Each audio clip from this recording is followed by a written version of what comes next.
Tiempo de información útil, momento que dedicamos a hablar de salud en compañía de un profesional que nos llega directamente del área sanitaria norte de Málaga, normalmente del Hospital Comarcal de Antequera. En esta ocasión, Inmaculada Velasco Castillo es enfermera y coordinadora de cuidados de la Unidad de Gestión Clínica de Mollina. Muy buenas noches, bienvenida. Buenas noches.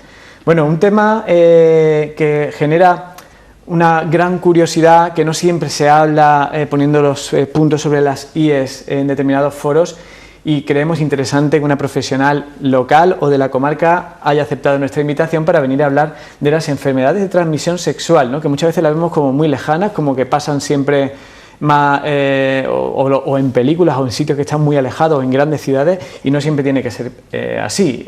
Comencemos por el principio, siempre lo hacemos de esa forma. Vamos a definir lo que es una enfermedad de transmisión sexual. Una enfermedad de transmisión sexual es aquella que se transmite de persona a persona por contacto sexual, incluido sexo anal, sexo oral y sexo vaginal.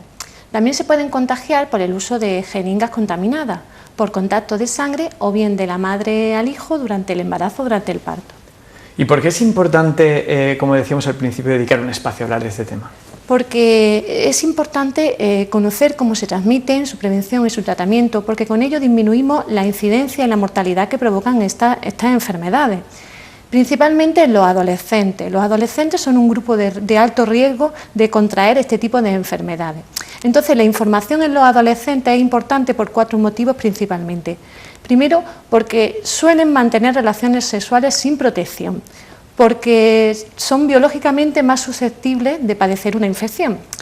Cuando las padecen, estas infecciones suelen pasar de forma asintomática, es decir, que no le dan síntomas. Y por último, y muy importante, es que cuando están enfermos, los adolescentes no suelen acudir al médico. Bueno, la verdad es que son cosas que como que las conocemos un poco todos, pero cuando las unimos decimos, Dios, es cierto, es un colectivo de verdadero riesgo. Sí, sí. ¿Qué tipo de enfermedad de transmisión sexual existe? Pues existen muchas. Yo voy a hacer un poco un resumen. Las enfermedades de transmisión sexual pueden estar provocadas por muchos gérmenes, principalmente por bacterias y por hongos. Existen, para enumerarlas un poco, así nos van sonando, la sífilis, la gonorrea, el SIDA, que es el que más nos suena a todos.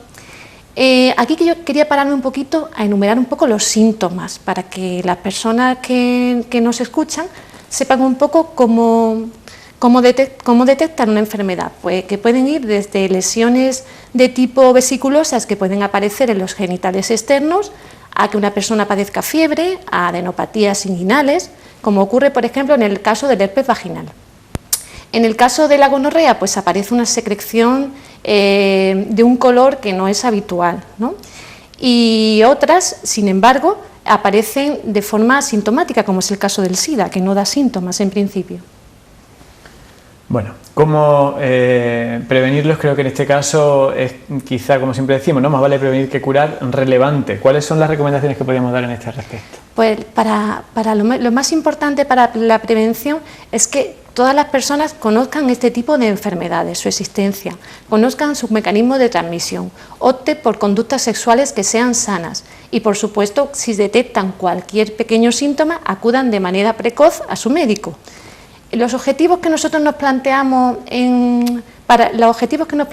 para prevenir este tipo de enfermedades, pues son principalmente reducir la incidencia, es decir, que aparezcan casos nuevos, intentar reducir también la prevalencia, es decir, que los que hay los tengamos controlados, y otro punto importante en la prevención es controlar las posibles secuelas que esta enfermedad da.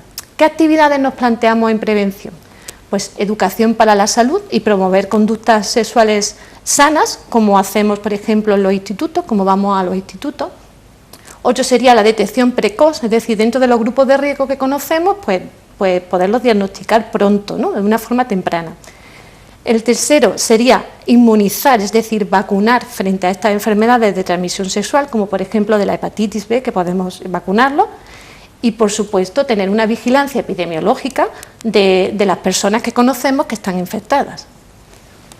Bueno, pues yo creo que, como siempre hacemos, lo mejor para cerrar estas secciones es de ofrecer unas recomendaciones para estar sanos sexualmente. ¿Qué podemos contar a nuestros espectadores? Pues yo daría 4 recomendaciones principalmente. La primera, que obtener una información objetiva y veraz. que la información que obtengamos sea objetiva y sobre todo que sea de fuentes que nos den una cierta fiabilidad.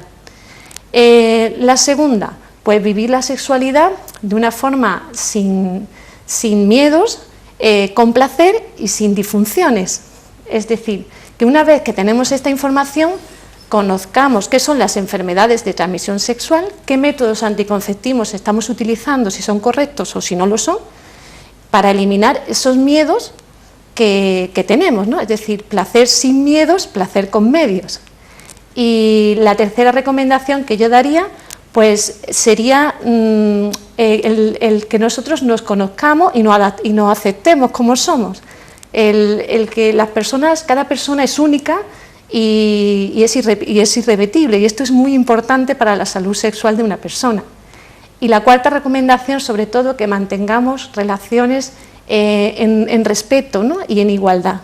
Todo el mundo que mantener relaciones en igualdad y basándonos en un respeto mutuo va a favorecer mucho una buena salud sexual. Bueno, pues ahí lo tienen, recomendaciones relacionadas con un asunto de gran relevancia que a veces es tabú, desafortunadamente en la actualidad lo puede llegar a seguir siendo, de la mano de Inmaculada Velasco Castillo, que es enfermera y coordinadora de cuidados de la Unidad de Gestión Clínica de Mollina. Muchísimas gracias por habernos acompañado, Inmaculada. Gracias a vosotros. Y nosotros lo que hacemos ahora es continuar con más cosas aquí en Las Cuatro Esquinas, no se vayan.